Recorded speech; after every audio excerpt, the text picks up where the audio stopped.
بسم اللہ الرحمن الرحیم۔ السلام علیکم، welcome to our channel Urdu story centre.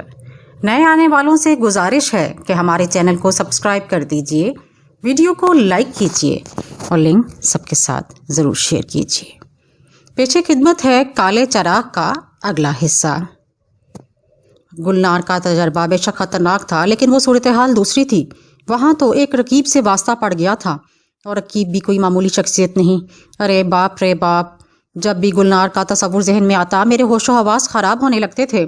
گلنار کا مسئلہ اس طرح نہ الجھ جاتا اور میں وہاں سے اس طرح نہ فرار ہو جاتا تو گلنار کا عاشق مار مار کر میرا حلیہ بگاڑ دیتا۔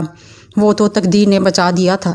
شام کو 6 بجے روفی بڑی بے تکلفی سے میرے کمرے میں گھس آئی۔ ارے شعبان صاحب، آپ اپنے کمرے میں انڈے دے رہے ہیں؟ میں کہتی ہوں کہ کیا یہ وقت کمرے میں گھس کر بیٹھنے کا ہے؟ میں نے غور سے روفی کو دیکھا، میرا دل لرز کر رہ گیا۔ ایک چست لباس میں ملبوس اس قدر حسین نظر آ رہی تھی کہ انسان ایک بار دیکھے تو اس پر سے نگاہیں نہ ہٹیں۔ اس کے دلکش نشیب و فراز، اس کے گھنے سیاہ بال، سرخ و سفید رنگ اور اس کی دلکش آنکھیں اس قدر حسین لگ رہی تھیں کہ میں اسے دیکھتا رہ گیا، لیکن اس کے چہرے پر کوئی خاص تاثر نہیں ابھرا۔ اٹھیے نا، یہاں سے میں آپ کو سنوکر کھیلنا سکھاؤں گی۔ جی جی جی، میں نے ہونٹوں پر زبان پھیرتے ہوئے کہا۔ اس وقت گلنار کا تصور بہت پیچھے چلا گیا تھا۔ روفی میرے ساتھ چلتی رہی اور میں اس کے چلنے کے انداز کو دیکھتا رہا۔ میرا سینہ دھواں دھواں ہو رہا تھا اور میرا دل چاہ رہا تھا کہ آگے بڑھ کر اسے اپنی آغوش میں لے لوں، لیکن اس کا نتیجہ بھی اچھی طرح جانتا تھا۔ ایسے کام اس طرح نہیں ہوتے، بلکہ اس حد تک پہنچنے کے لیے ایک وقت درکار ہوتا ہے، اور پھر تقدیر بھی ساتھ دے۔ ایک بار پھر مجھے اس چائے کا خیال آیا جو مجھے میرے کمرے میں بھجوا دی گئی تھی۔ مالک اور ملازم کا فرق ہمیشہ سامنے رکھنا تھا، چنانچہ دل محسوس کر خاموش ہو گیا۔ روفی کے ساتھ کمرے سے باہر نکل آیا۔ وہ مجھے کوٹھی کے کافی دور کے حصے میں لے گئی۔ اب مجھے کئی ملازم اور دوسرے لوگ بھی نظر آئے تھے۔ سب کے ساتھ بالکل خاموشی سے اپنے اپنے کاموں میں مصروف تھے۔ جہاں سنوکر ٹیبل پڑی ہوئی تھی وہ جگہ کافی کشادہ تھی، سنوکر ٹیبل دیکھنے سے تعلق رکھتی تھی، لیکن کھیل کا مجھے کوئی تجربہ نہیں تھا، جبکہ میری استاد کافی ماہر تھی۔ اس نے مجھے سنوکر کھیلنا سکھایا، اور جب میں سٹک سے بال ہٹ کرنے لگا تو وہ کہکہے لگاتی رہی۔ اب میں نہیں جانتا تو میں کیا کروں؟ میں نے کہا، میں سکھاتی ہوں نا۔ کافی دیر تک وہ مجھے سکھاتی رہی، اور شاید زندگی میں پہلی بار مجھے اس بات کا احساس ہوا کہ میں ایک ذہین نوجوان ہوں۔ اگر اپنی ذہانت کو صحیح طور پر استعمال کروں تو ممکن ہے کہ کوئی کام کی بات بن جائے۔ میں نے تھوڑی دیر میں اچھی طرح سنوکر کو سیکھ لیا، اور پھر وہ بولی، ارے ویری گڈ، اتنی دیر سے آپ مجھے بیوقوف بنا رہے تھے۔ کیوں؟ میں نے سوال کیا۔ اتنا اچھا کھیلنے لگے آپ، اتنی دیر میں کوئی اتنا ماہر نہیں ہو سکتا۔ کیا واقعی؟ بس بیوقوف بنا رہے ہیں آپ مجھے؟ نہیں، ایسی ہمت بھلا میں کر سکتا ہوں، میں نے محبت بھرے لہجے میں کہا۔ کھیل میں کافی دلچسپی پیدا ہو گئی تھی۔ کوئی 2 گھنٹے تک وہ میرے ساتھ کھیلتی رہی اور پھر خود ہی اکتا گئی۔ میرے اوپر تو اس کی قربت کا ہی سحر تھا، چنانچہ تھکن وغیرہ کا سوال ہی نہیں پیدا ہوتا تھا۔ بس وہ میرے ساتھ تھی اور میں یوں محسوس کر رہا تھا کہ اس وقت میں دنیا کا سب سے بڑا آدمی ہوں۔ آخرکار اس نے کہا، اب چلو نکلتے ہیں یہاں سے۔ جی جی، میں نے گردن ہلا کر کہا، اور ہم بلیئرڈ روم سے باہر نکل آئے۔ اس نے باہر نکلنے کے بعد کہا، آپ یقین کریں مسٹر شعبان کہ بہت عرصے کے بعد میری طبیعت میں اس قدر خوشی پیدا ہوئی ہے۔ آپ ویسے بھی بہت اچھے انسان ہیں، بڑا لطف آیا۔ دراصل ڈیڈی نے میرے لیے بڑے کمال کی شخصیت کا انتخاب کیا ہے۔ آپ یقین کریں ساری رات اس خیال کے تحت نیند نہیں آئے گی کہ کل پھر آپ سے ملاقات ہوگی۔ اس کے یہ الفاظ میرے لیے بڑی ہمت دلانے والے تھے۔ بہرحال وہ مجھے میرے کمرے تک چھوڑنے آئی اور پھر وہاں سے چلی گئی، لیکن میرے سر میں چکر آ رہے تھے۔ ایک اتنی خوبصورت نوجوان لڑکی اور اس طرح میرے ساتھ مجھے آزادی دے گئی تھی، یہ میرے لیے ایک اجنبی بات تھی۔ ہماری بستی میں تو کبھی اس طرح سے نہیں ہو سکتا تھا۔ ہر طرح کا خیال رکھا جاتا تھا، خاص طور سے نوجوان لڑکے اور لڑکیوں کی قربت بہت بری نظر سے دیکھا جاتا تھا۔ رات کو تقریباً 8 بجے کے قریب کھانا آ گیا۔ یہ کھانا بہت انتہائی پرتکلف تھا اور بہت ہی لذیذ پکا ہوا تھا، لیکن میں نے تنہائی پھر بھی محسوس اور پھر دل کو یہ کہہ کر تسلی دے لی کہ بھائی یہاں ملازمت کرنے آئے ہو، مہمان نہیں آئے ہو۔ پھر دوسرا دن، تیسرا دن اور چوتھا دن بھی اسی طرح گزرا۔ وہ میرے پاس آ گئی اور پھر میرے ساتھ پورا دن گزارتی تھی۔ بس تھوڑے تھوڑے وقفے کے لیے اس سے جدائی ہو جاتی تھی۔ کبھی نہ اس نے میرے ساتھ چائے پی تھی، نہ کھانا کھایا تھا اور کوئی قربت کی تھی، لیکن اندازہ یہ ہوتا تھا کہ جیسے وہ مجھ سے بہت زیادہ متاثر ہو۔ اس کی آنکھوں میں میرے لیے محبت کے جذبات بھی نظر آتے تھے۔ کچھ دنوں کے لیے یہ سچی بات ہے کہ اپنے آپ کو ہی بھول گیا۔ بے شک یہ ملازمت تھی، لیکن ایسی ملازمت، میں اب یہاں کی زندگی کا عادی ہوتا جا رہا تھا، لیکن مجھے شدید حیرت تھی۔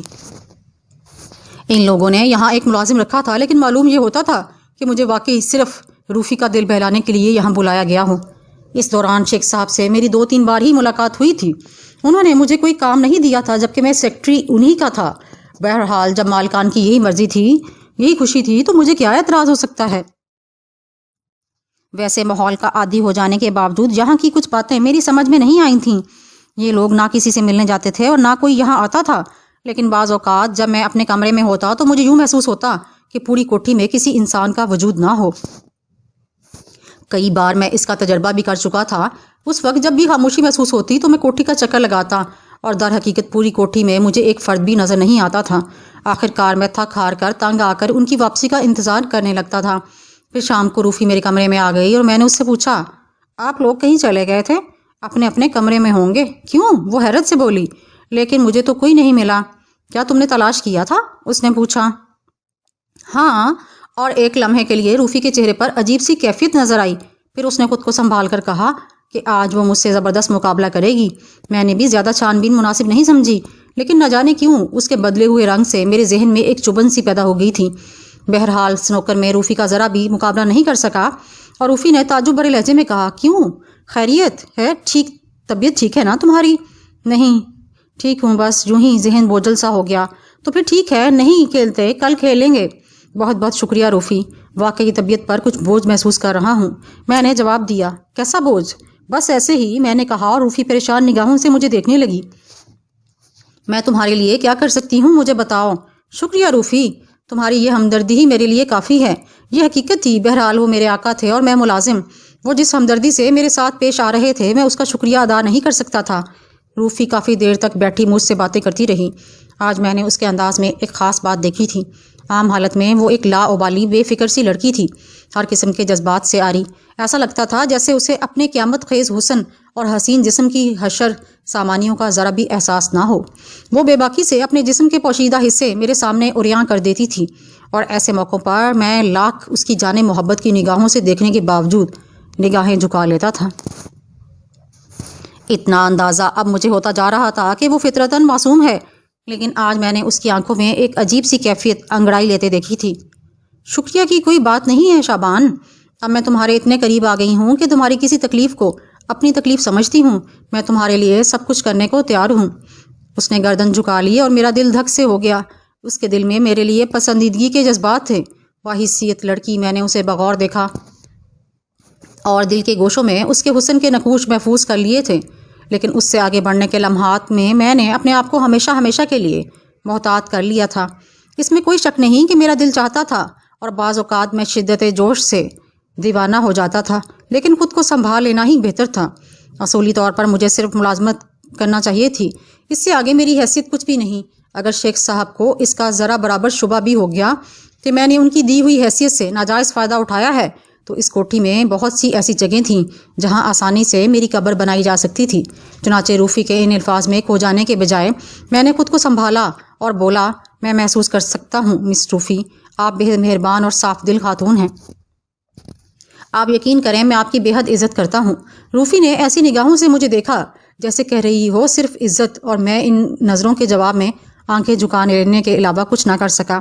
وہ اچانک ہی اپنی جگہ سے اٹھی اور باہر نکل گئی، لیکن یہ رات میرے لیے ایک بے سکون رات تھی۔ روفی نے آج کچھ عجیب سے انداز میں گفتگو کی تھی۔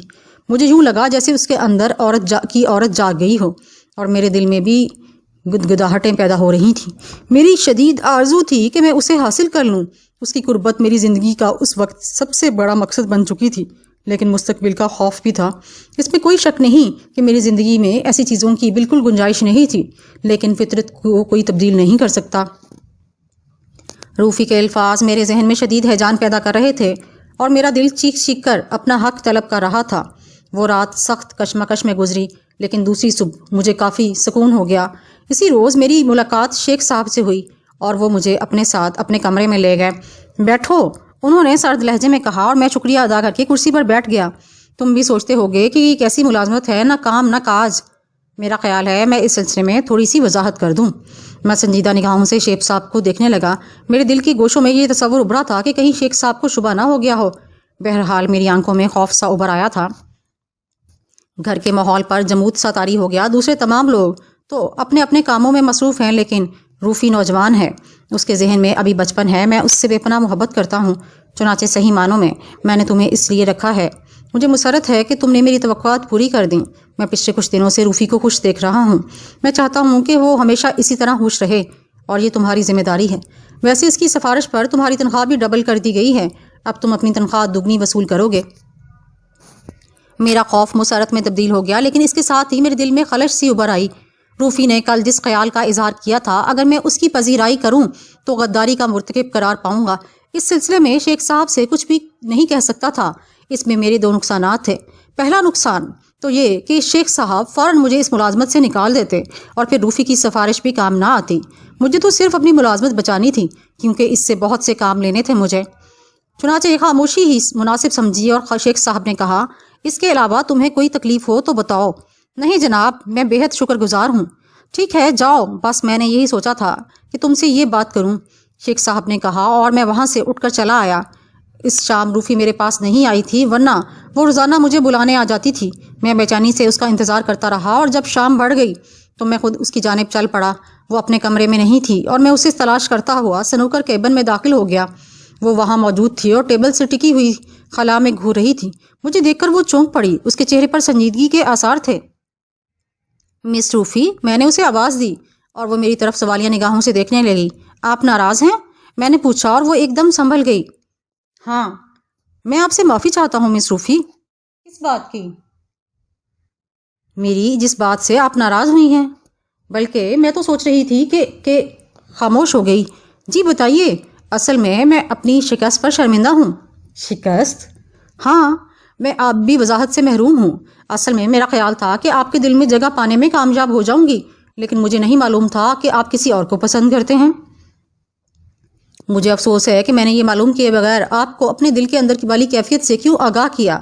میں نے سنجیدگی سے اسے دیکھا اور کہا، مس روفی، آپ شاید میری بات پر یقین نہ کریں۔ میں آپ کو بتاؤں کہ میں دل سے آپ لوگوں کو پسند کرتا ہوں، آپ جیسے لوگ، اور خاص طور سے مس روفی آپ۔ لیکن میں کیا کروں، آپ کو خود میری حیثیت کا اندازہ ہے۔ میں ایک معمولی سا آدمی ہوں، آپ کے ہاں نوکری کرنے آیا ہوں۔ یہ نوکری مجھے عزیز ہے، آپ لوگوں کی اچھائی، اور پھر ایک معقول تنخواہ۔ میں نے بڑی مشکل سے اپنے آپ کو سنبھالا ہے مس روفی۔ مجھے آپ لوگوں کی خوشگوار چھاؤں ملی ہے۔ میں اس سائے سے محروم نہیں ہونا چاہتا۔ میں چاہتا ہوں کہ آپ، میرا مطلب ہے میں یہاں رہوں۔ شیخ صاحب کو اگر میری کسی لغزش کے بارے میں علم ہو گیا تو آپ کا کیا خیال ہے، میں یہاں رہ پاؤں گا؟ مس روفی، مجھے نکال دیا جائے گا یہاں سے۔ میری بے بسی مجھے مجبور کر رہی ہے، ورنہ میرے ذہن میں آپ کے نقوش جڑ پکڑ چکے ہیں۔ وہ میرے الفاظ کو سمجھنے کی کوشش کرتی رہی، پھر اچانک اس کا چہرہ پھول کی طرح کھل اٹھا۔ اس نے مسکراتے ہوئے کہا، اس کا مطلب ہے کہ آپ مجھے پسند کرتے ہیں؟ ہاں مس روفی، ہاں۔ ڈیڈی نے آپ کو یہ بات نہیں بتائی کہ انہوں نے آپ کو صرف میری تنہائی دور کرنے کے لیے بلایا ہے؟ ہم سبھی آپ کو پسند کرتے ہیں۔ ڈیڈی کو ہمارے کسی معاملے میں اعتراض نہیں ہوگا۔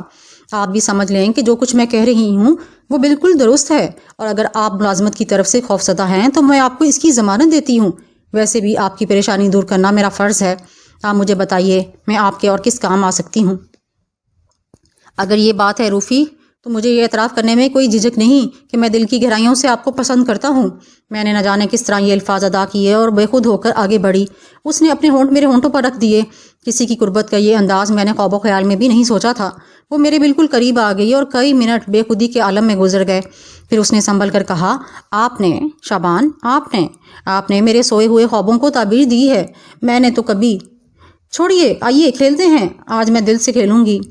میں ہار مان لیتا ہوں۔ کیوں؟ آپ سے ہار کر جس قدر خوشی ہوگی، جیت کر نہیں۔ جیتنے کے بعد آپ کے رخسار کی شفیق دنیا کا سب سے حسین نظارہ ہوتی ہے۔ بڑی خوبصورت باتیں کرتے ہیں آپ۔ آئیے، اس نے ناز بھرے انداز میں کہا، اور کھیل شروع ہو گیا۔ لیکن کھیل جو شروع ہوا تھا وہ تو کچھ اور ہی تھا۔ اس کے اتنے قریب آ گیا تھا کہ اس کے بعد اگر کوئی میرے ٹکڑے بھی کر دیتا تو میں یہاں سے جانے کی کوشش نہ کرتا۔ مہینہ گزر گیا، تنخواہ مل گئی، اور مجھے بابا صاحب اور رافعہ باجی یاد آ گئیں۔ ایک حیثیت بن گئی تھی میری ان لوگوں کے درمیان. جس محبت کا ثبوت ان لوگوں نے دیا تھا اس زندگی کی قیمت پر بھی اسے نظر انداز نہیں کیا جا سکتا تھا. میں نے روفی سے کہا کچھ وقت کے لیے جانا ہوگا روفی. کہاں؟ وہ چونک کر بولی. گھر. ارے ہاں میں معافی چاہتی ہوں، میں تو بھول ہی گئی. گھر میں کون ہے؟ بابا صاحب ہیں، رافیہ باجی ہیں، ماں ہے، بس یہ ہے اس گھر کی کل کائنات. ہاں ضرور جاؤ. کب واپس آؤ گے؟ یہ کوئی پوچھنے کی بات ہے روفی؟ جتنی جلدی ہو سکے میں واپس آ جاؤں گا.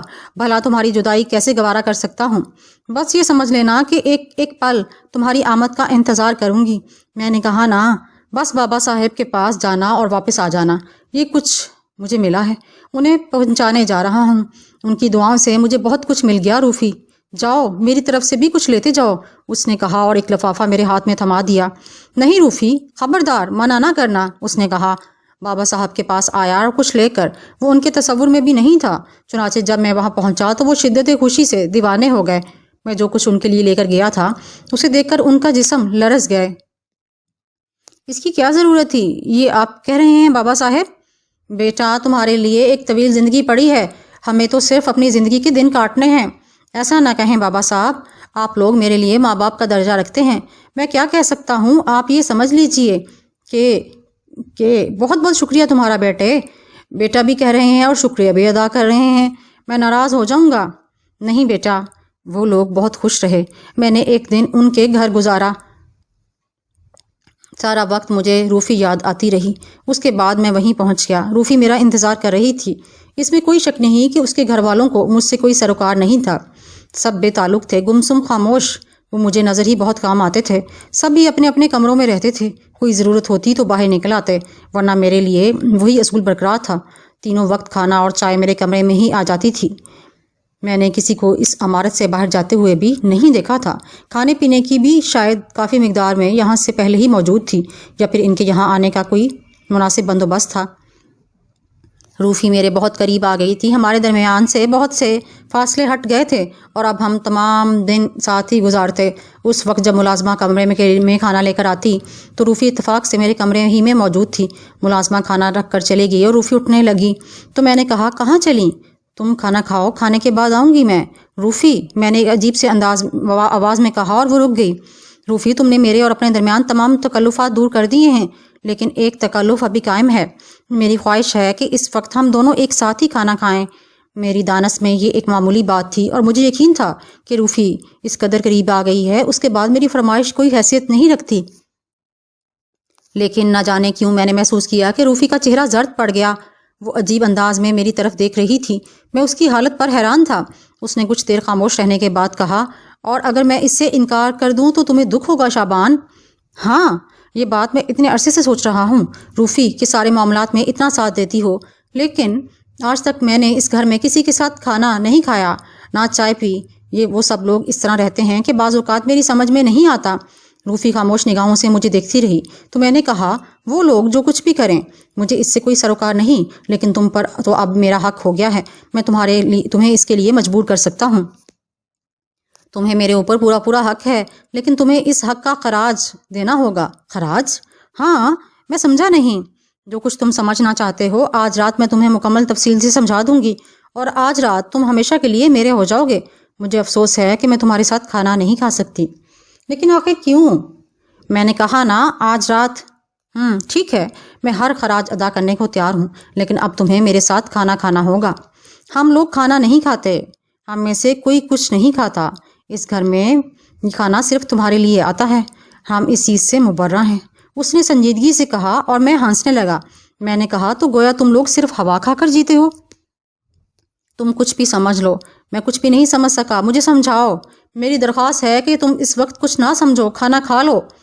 میں 11 بجے تمہارے پاس آؤں گی اور اس کے بعد ہماری زندگی کا نیا دور شروع ہو جائے گا، ایک ایسا دور جس میں شادمانیاں ہوں گی.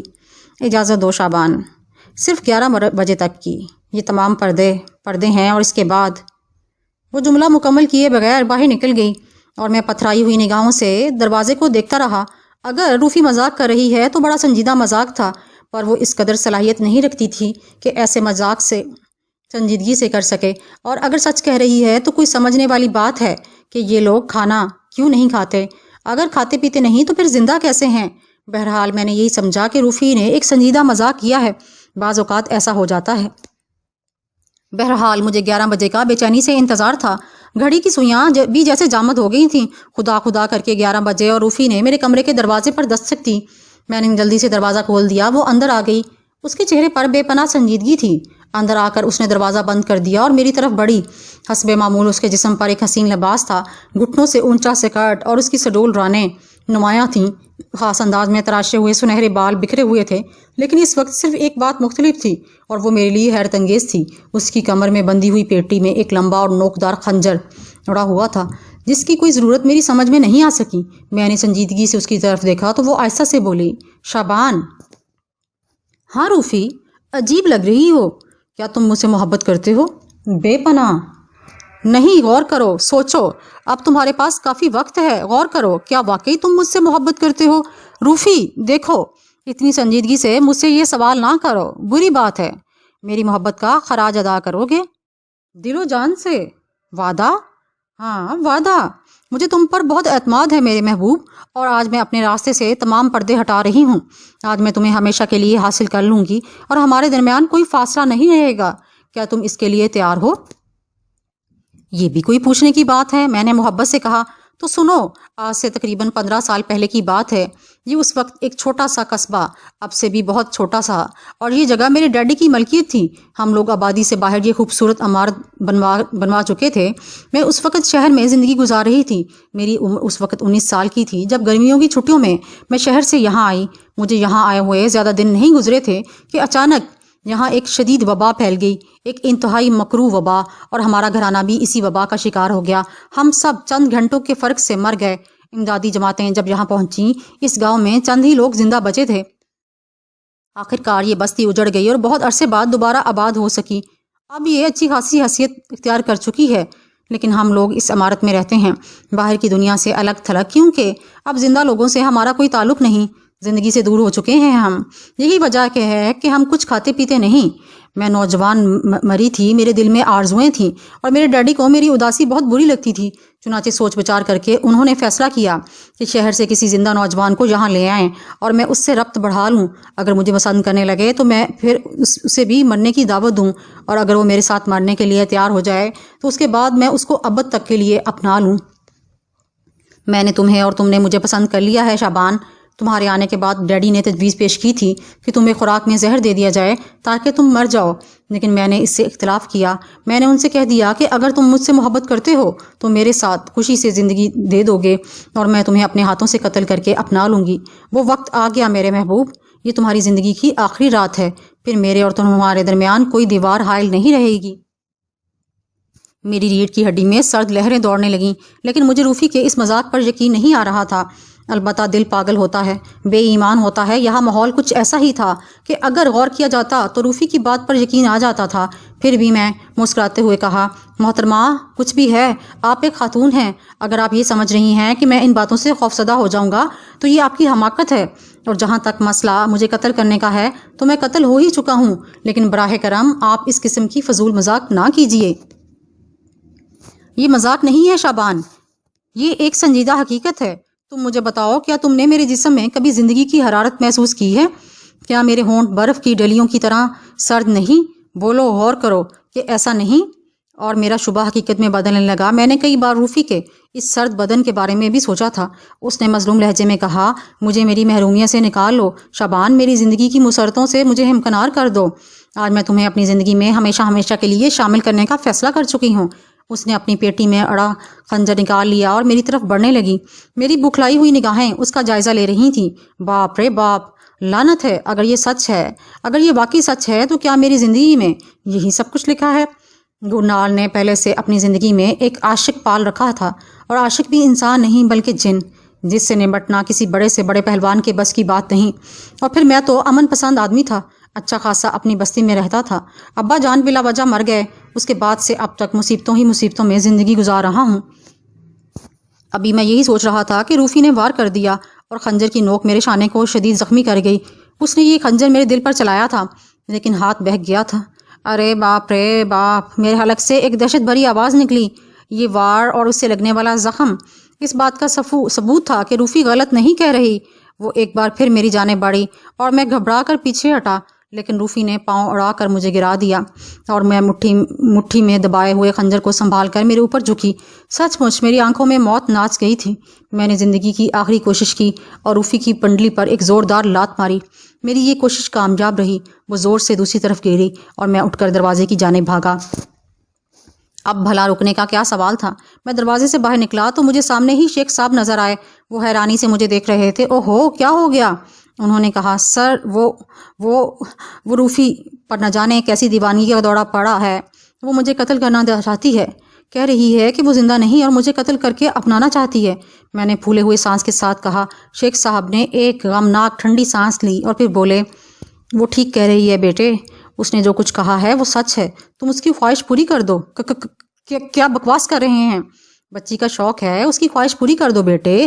افسوس میں اس سلسلے کو اب نہیں روک سکتا، شیخ صاحب نے کہا، اور اسی وقت راہداری میں دوڑتے ہوئے قدموں کی آواز سنائی دی۔ اس کے ساتھ ہی روفی کی چیختی ہوئی آواز ابھری، جانے نہ پائے ڈیڈی، بچ کے نہ جانے پائے۔ میری ضرورت ہے، شیخ صاحب نے کہا، اور میں نے پوری قوت سے ایک گھونسا شیخ صاحب کے منہ پر رسید کر دیا۔ وہ لڑکھڑائے تو میں نے پھر ایک لمبی چھلانگ لگا دی۔ اس کے بعد جو میں اس عمارت سے بھاگا تو میں نہیں کہہ سکتا کہ کس رفتار سے دوڑا تھا۔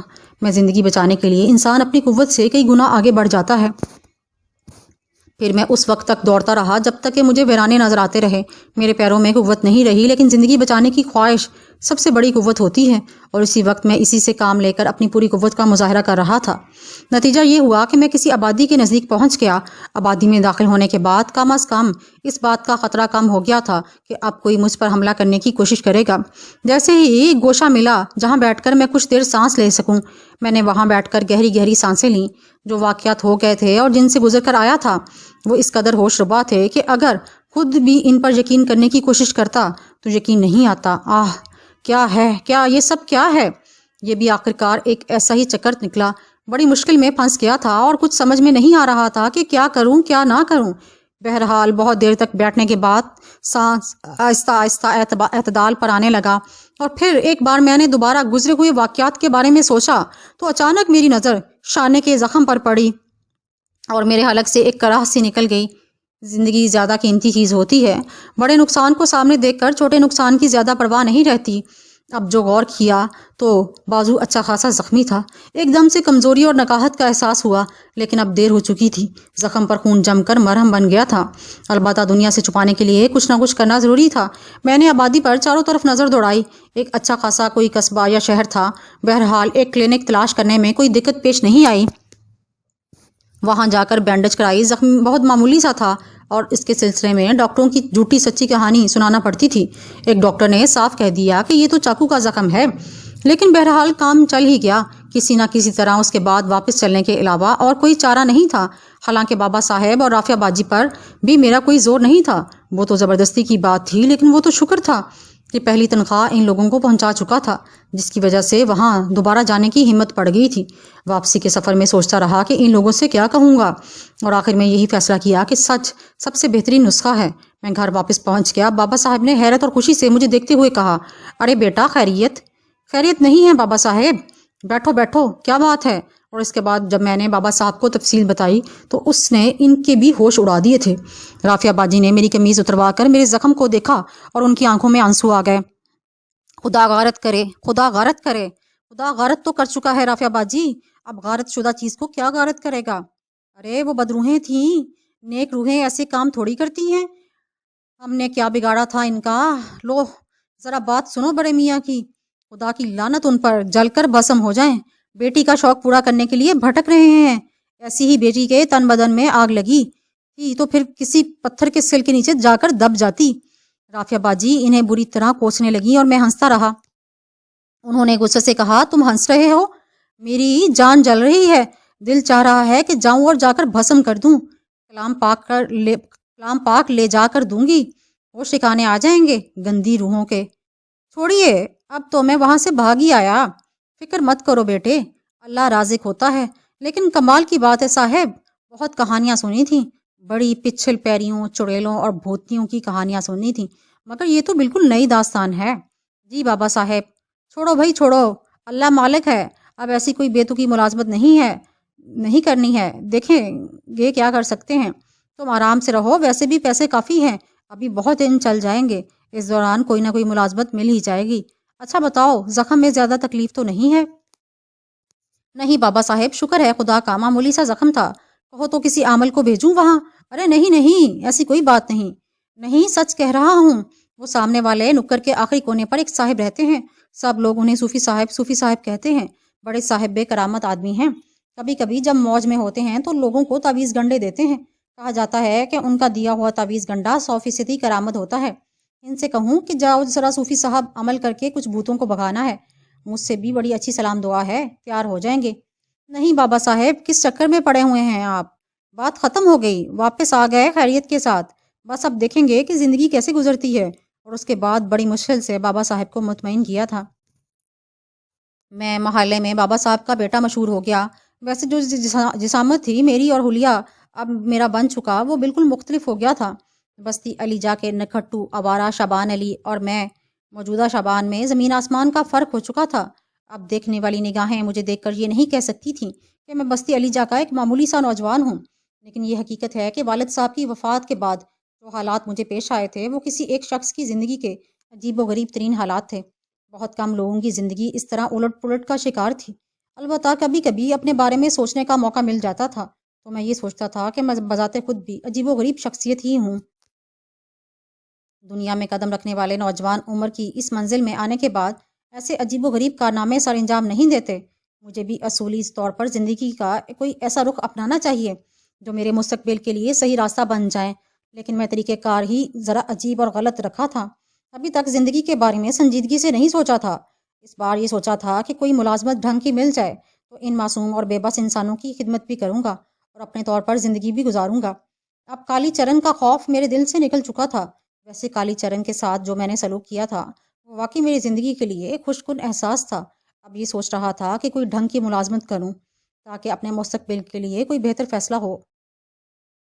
رہنے کے لیے گھر مل گیا تھا۔ یہ دو افراد جن میں ایک رافع باجی اور دوسرے بابا جی صاحب تھے، میرے ماں باپ کا درجہ رکھتے تھے۔ اگر شرافت کی زندگی گزاروں تو حالات بہتر ہو سکتے تھے، ان کی اولاد کی حیثیت سے کوئی نیک وقت گھر بسانے کے لیے بھی مل جائے گی۔ حقیقت یہ ہے کہ ان نیک وقتوں کے خوابوں نے مجھے دیوانہ کر دیا تھا۔ جوانی کی مانگ کچھ ایسی تھی کہ ہوش و حواس بھی کبھی کبھی رخصت ہو جاتے تھے، اور اس میں بھی کوئی شک نہیں کہ گلنار کا مسئلہ تو خیر بالکل ہی مختلف تھا۔ وہ تو ایک جن کی محبوبہ تھی، لیکن روفی کے بارے میں سوچ کر کبھی کبھی دل میں بڑی ہوک سی اٹھنے لگتی تھی اور خیالات کا رخ عجیب و غریب ہو جاتا تھا۔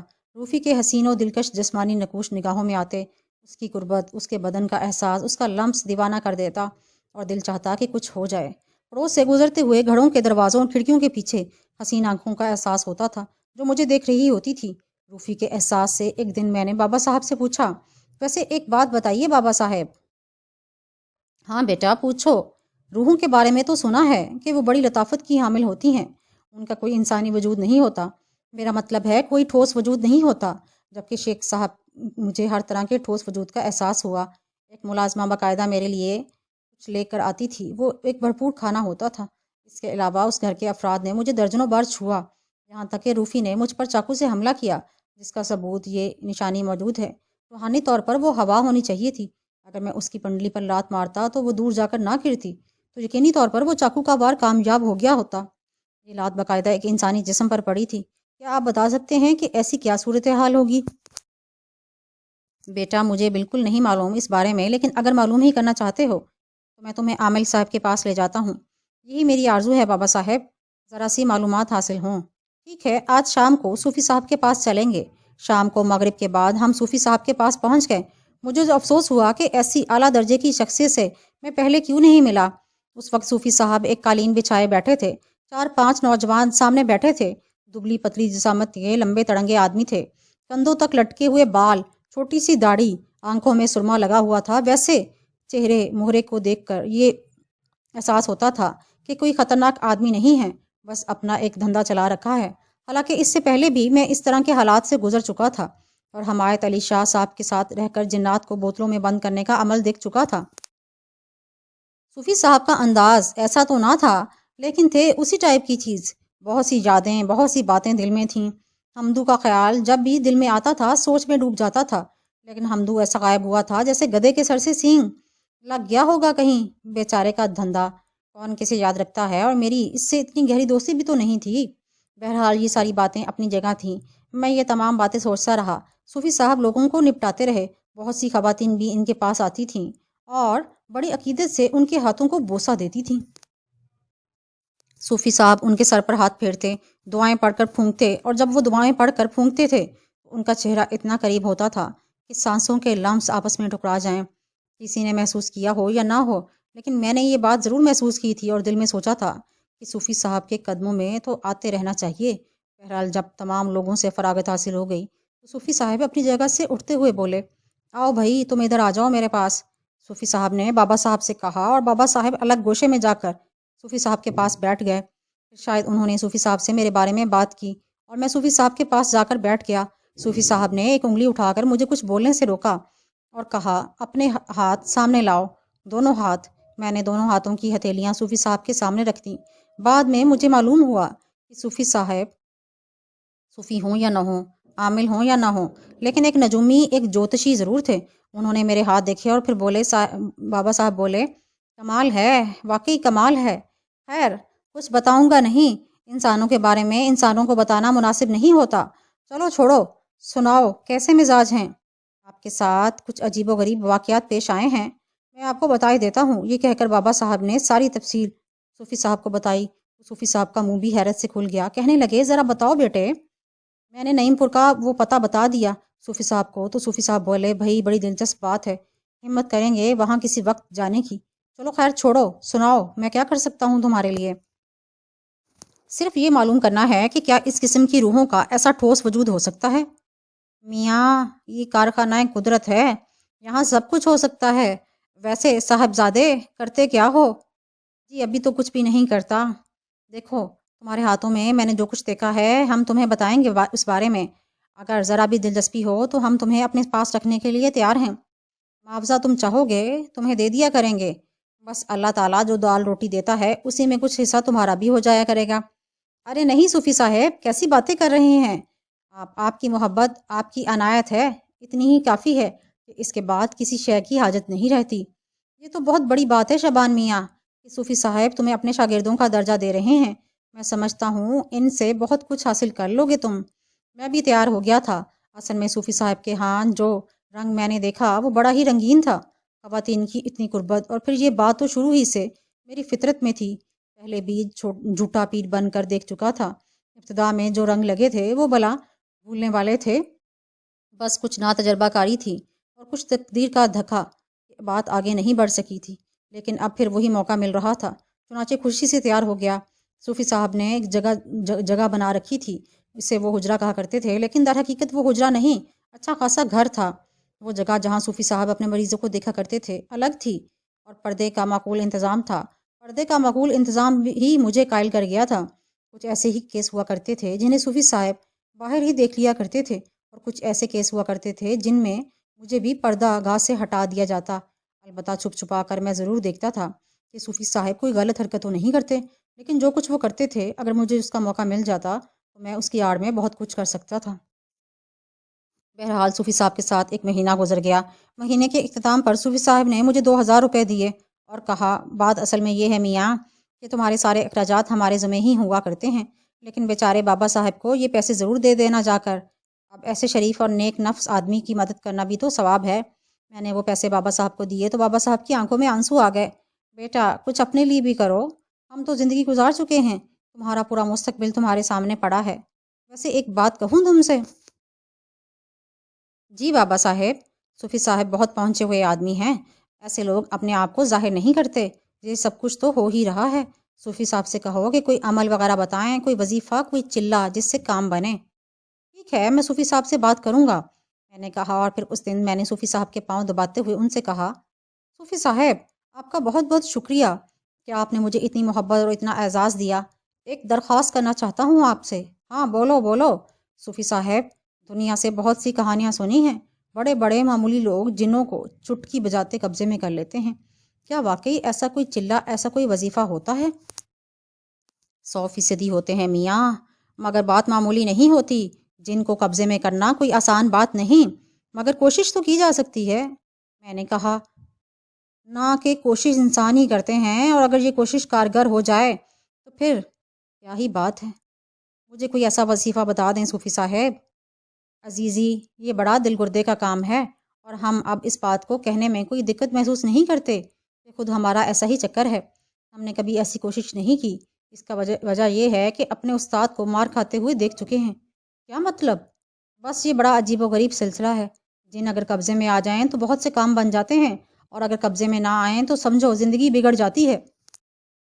استاد محترم کی دونوں ٹانگیں ٹوٹ گئی تھیں، ایک آنکھ پھوٹ گئی تھی۔ وہ تو شکر ہے کہ کسی بزرگ نے بچا لیا، ورنہ شاید سب کچھ ہی ٹوٹ پھوٹ جاتا۔ لیکن وجہ؟ بس وظیفہ ناکام ہو گیا تھا۔ ڈر گئے تھے اور کیا ہوتا؟ اچھا چلو ٹھیک ہے صوفی صاحب، آپ مجھے وظیفہ بتا دیں، میں ڈروں گا نہیں۔ نہیں، اس چکر میں مت پڑو۔ جو دال روٹی چل رہی ہے اسی سے چلاؤ۔ جن قبضے میں کرنا بڑا مشکل کام ہے۔ پھر بھی صوفی صاحب، دل تو چاہتا ہے۔ سوچ لو، خود ذمہ دار ہو اس کے۔ صوفی صاحب، بالکل میں ذمہ دار ہوں۔ تو پھر ٹھیک ہے، میں تمہیں ایک وظیفہ بتاؤں گا، باقی تم خود اس کے ذمہ دار ہو۔ بالکل صوفی صاحب، میں مکمل طور پر اس کی ذمہ داری قبول کرتا ہوں، میں نے جواب دیا۔ اس کے بعد میں نے بابا صاحب سے بھی اس موضوع پر بات کی۔ دیکھ لو بیٹا، وہ تو ایک تجویز پیش کی تھی میں نے، خود صوفی صاحب کیا کچھ کرتے ہیں۔ بابا صاحب، اگر ایسا ہو جائے تو لطف آ جائے گا، کچھ نہ کچھ کر کے دیکھ ہی لیا جائے گا۔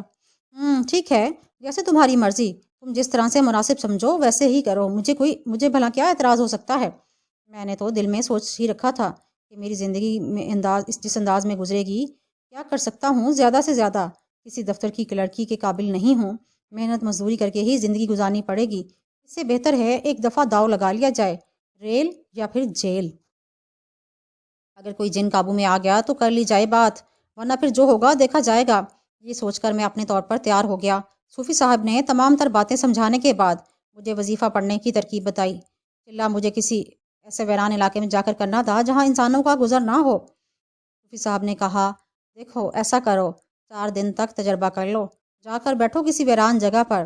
میں تمہیں بتائے دیتا ہوں، یہاں سے کافی فاصلے پر کچھ کھنڈرات ہیں، وہاں کوئی نہیں آتا، جگہ بہت اچھی ہے، بس سے آنا جانا پڑے گا۔ رات کو چلے جایا کرنا، صبح کو آ جایا کرنا۔ اس سے تھوڑے فاصلے پر ایک بہت بڑی مل ہے جس کے لیے باقاعدہ بسیں آتی جاتی ہیں۔ بس تم شام کو چلے جایا کرو، رات بھر چلا پڑا کرو اور صبح کو واپس آ جایا کرو، یہاں آ کر سو جایا کرو، مجھے کوئی اعتراض نہیں ہوگا۔ ٹھیک ہے صوفی صاحب۔ صوفی صاحب مجھے اس جگہ لے گئے جہاں مجھے چلا کشی کرنا تھی۔ دیکھ کر ہی طبیعت خوش ہو جاتی تھی۔ چاروں طرف ہو کا عالم تھا، کھنڈرات بکھرے پڑے تھے، ٹوٹی پھوٹی اینٹوں کی ڈھیر جگہ جگہ لگے ہوئے تھے، کچھ جگہیں صاف بھی تھیں۔ انہی میں سے ایک جگہ میں نے منتخب کر لی۔ صوفی صاحب نے مجھے تمام ترکیبیں بتا دی تھیں، پانی کا مٹکا، ایک گلاس، ایک کپڑا بچھانے کے لیے، اور بس۔ اس کے بعد صوفی صاحب نے مجھے وہ وظیفہ یاد کرایا اور میں نے اسے اچھی طرح ذہن نشین کر لیا۔ 40 دن کا چلہ تھا اور 40 دن کے بعد جن صاحب کو قبضے میں آ جانا تھا۔ پہلے دن میں نے وظیفہ پڑھنا شروع کیا تو سچی بات یہ ہے کہ رات بھر رونگٹے کھڑے رہے، کئی بار نیند کے جھونکے آئے، لیکن ڈر کے مارے نیند بھی نہیں آ رہی تھی۔ صبح کو پلٹا، دوسرا دن، تیسرا دن، چوتھا دن، 5واں دن، یہاں تک کہ 14-15 دن گزر گئے۔ بڑے آرام سے چلا کشی ہو رہی تھی۔ بہت سی ایسی باتیں ہوئی تھیں جن سے خوف محسوس ہوا تھا، لیکن صوفی صاحب نے مجھے بتا دیا تھا کہ چلا کشی کرتے ہوئے یہ تمام چیزیں تو ہوں گی ہی، بس یہ ہے کہ تمہیں ڈرنا نہیں۔ بس جو ڈر گیا سو مر گیا، کیا سمجھے؟ ٹھیک ہے، میں مرنا نہیں چاہتا، میں نے جواب دیا، اور اس کے بعد جو ہوا وہ ناقابل بیان ہے، تفصیل میں جانا بالکل ہی بیکار ہے۔ یہاں تک کہ 40واں دن پورا ہونے لگا، اس دوران چلا کشی کرتے ہوئے ذہن طرح طرح کے خیالات میں بھٹکا رہتا۔ کون کون یاد نہیں آیا، ابا سے لے کر آج تک کی تمام کہانیاں رات کو چلے کے دوران ہی تازہ ہوتی تھیں، اور کبھی کبھی تو مجھے یوں محسوس ہوتا تھا جیسے میں ماضی میں چلا گیا ہوں، وہ سب کچھ دوبارہ ہوا ہے میرے ساتھ جو ہو چکا ہے، اور اس سے کہیں زیادہ میں لطف میں آتا اور کہیں کہیں خوف کا سامنا بھی کرنا پڑتا۔ غالباً یہ 40واں دن تھا۔ میں آنکھیں بند کی ہوئے چلا کشی میں مصروف تھا، شاید وظیفے کے بول میرے منہ سے نکل رہے تھے، لیکن ذہن میں خود بخود روفی کا خیال آ گیا۔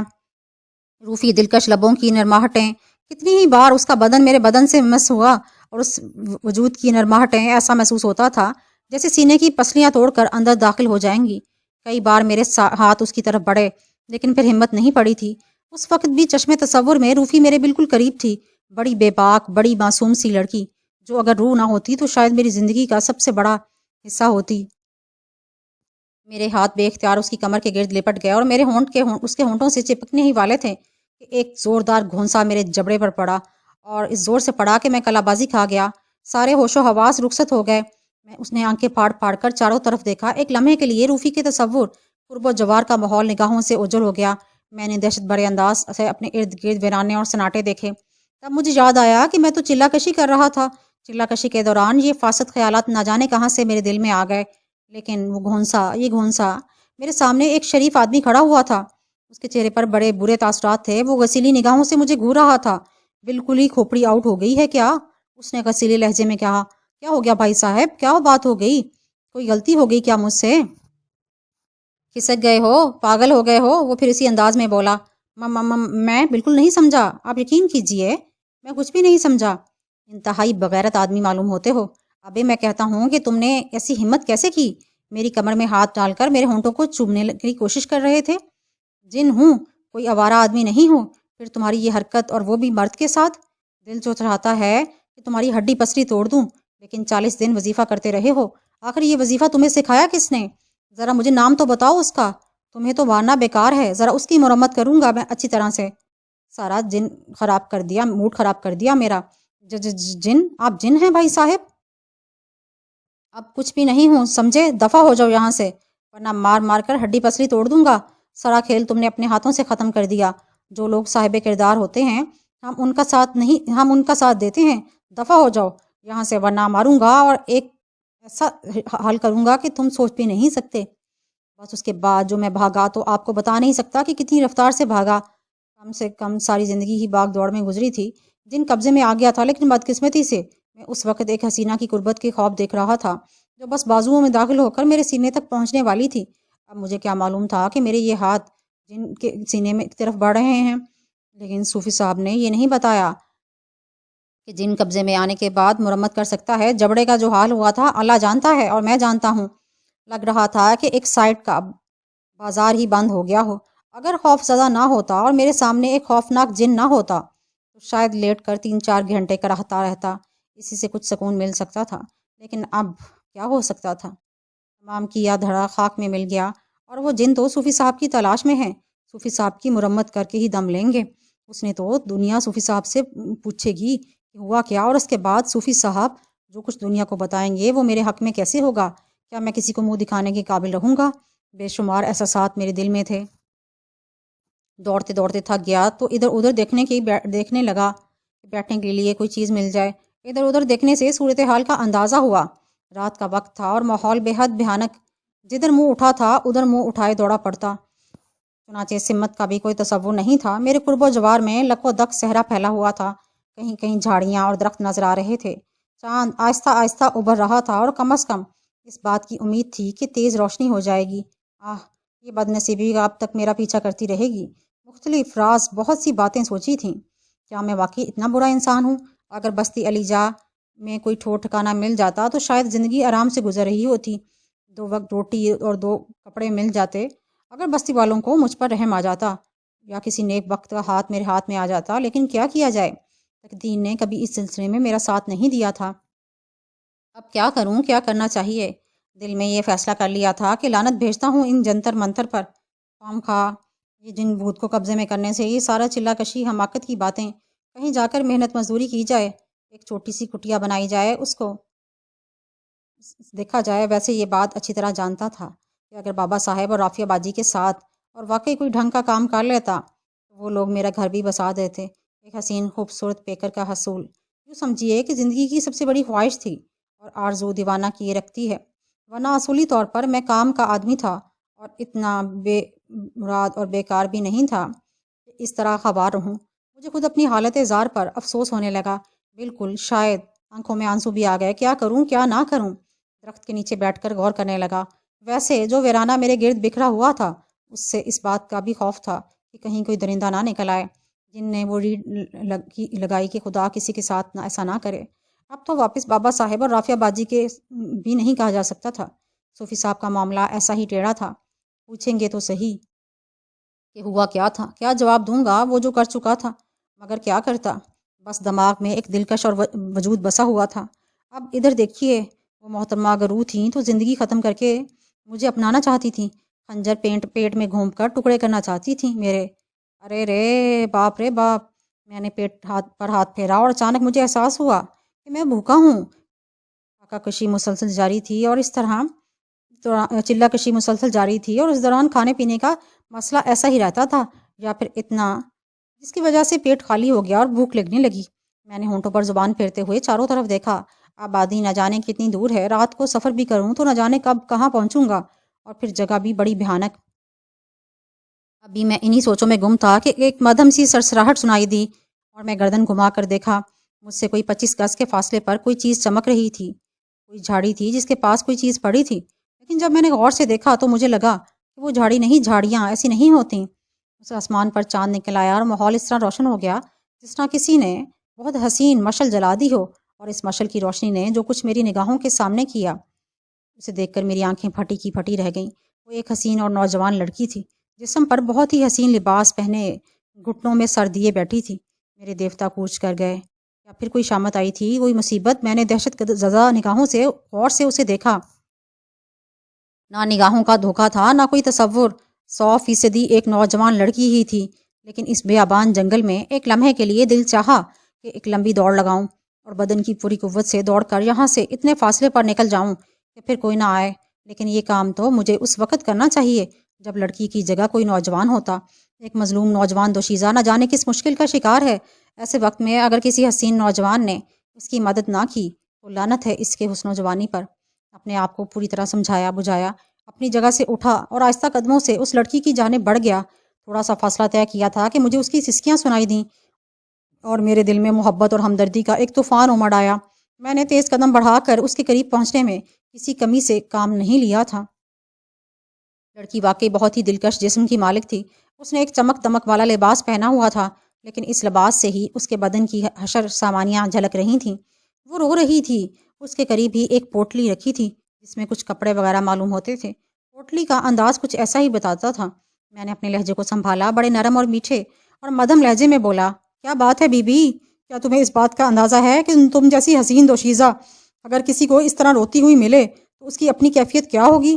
پتہ نہیں کس ظالم اور سنگ دل نے تمہیں دکھ پہنچایا ہے۔ سنو، میں تمہارا کوئی نہیں لیکن انسان ضرور ہوں، اور انسانی رشتے سے میں تمہاری ہر مدد کروں گا۔ بالکل بے فکر ہو جاؤ۔ کیا تم تنہا ہو؟ تنہا ہو تو کیوں؟ کیا تمہارا کوئی ساتھی یہاں موجود نہیں؟ مشکل تمام لڑکی نے سر اٹھایا اور اس کے چہرے پر پڑی ہوئی اوڑھنی تھوڑی سی پیچھے ہٹ گئی۔ آسمان پر ایک چاند نکلا ہوا تھا۔ دوسرا چاند اچانک ہی زمین پر اتر آیا تھا۔ دودھ جیسا سفید رنگ، بڑی بڑی روشن آنکھیں، اتنے خوبصورت ہونٹ کہ انسان دیکھے تو بس دیکھتا ہی رہ جائے۔ وہ ایک اتنا حسین پیکر تھا کہ اس کے بعد عقل و دانش پر قابو رہے، یہ تو پھر انسان کو انسان نہیں فرشتہ ہی کہا جائے۔ میں سکتے کے عالم میں اسے دیکھتا ہی رہ گیا۔ اس کی آنکھوں سے آنسوؤں کی دھاریں بہہ رہی تھیں۔ کچھ لمحے اندازے میں گزرے، اس کے بعد میں بے اختیار اس کے پاس بیٹھ گیا۔ دیکھو، آنسو پونچھ ڈالو۔ میرا دل چاہ رہا ہے کہ میں خود تمہارے آنسو خشک کر دوں۔ دیکھو، کوئی بری بات محسوس نہ کرنا، تم تو ابھی بہت ہی چھوٹی سی عمر کی ہو۔ ظالم نے تمہیں یہاں اس جنگل میں لا پھینکا ہے۔ دیکھو، میں برداشت نہیں کر سکتا۔ اس نے اچانک اس کی اوڑھنی پر ہاتھ ڈالا اور اس تھوڑا سا پرے کر کے اس کے آنسو پونچھنے لگا۔ اس نے آہستہ آہستہ اپنا سر میرے سینے سے لگا دیا۔ اس کے چہرے کا لمس میرے لیے ایک سرور کا باعث بنا تھا کہ بس میری آنکھیں بند ہونے لگیں۔ میرے ہاتھ اس کے گرد ہلکا تنگ کرنے لگے۔ اس کا رخسار میرے سینے سے لگا اور میرا ہاتھ اسے خود میں جذب کرتے جا رہا تھا۔ ایک بار پھر مجھ پر خواب کی کیفیت طاری ہو گئی، اور عالم خواب میں جو میرے دل و دماغ میں تھا وہ عالم وجود میں آتا گیا۔ اس وقت تو سوچنے سمجھنے کی تمام قوتیں ختم ہو گئی تھیں، لیکن نہ جانے کیوں لڑکی نے بھی میرا ساتھ دیا، اور نہ جانے کیوں میں زندگی کی سب سے بڑی طلب پر گزر گیا جس نے میرے وجود کو خاکستر بنا رکھا تھا۔ آہ، یہ کون ہے جس نے اپنے آپ کو مکمل طور پر میرے سپرد کر دیا؟ زندگی کا وہ لمس مجھے حاصل ہوا تھا تو شاید زندگی ہوتا، اس کی قربت، اس کے وجود کی لطافتیں میرے سامنے مکمل طور پر نمایاں ہو گئی تھیں۔ اس کے بعد جب ہوش و حواس کی منزل آئی تو میں دنگ رہ گیا۔ یہ کیا ہوا؟ یہ کیسے ہو گیا؟ وہ اپنے لباس سے اپنے جسم کو ڈھکے ہوئے وہیں پر لیٹی ہوئی تھی اور اس کی سسکیاں اب بھی جاری تھیں۔ میں نے پھٹی پھٹی نگاہوں سے چاروں طرف دیکھا۔ ایک بار پھر دل یہ چاہا کہ دوڑ لگا دے بھائی، جو ہو چکا ہے اس کے بعد دوڑ لگا دے۔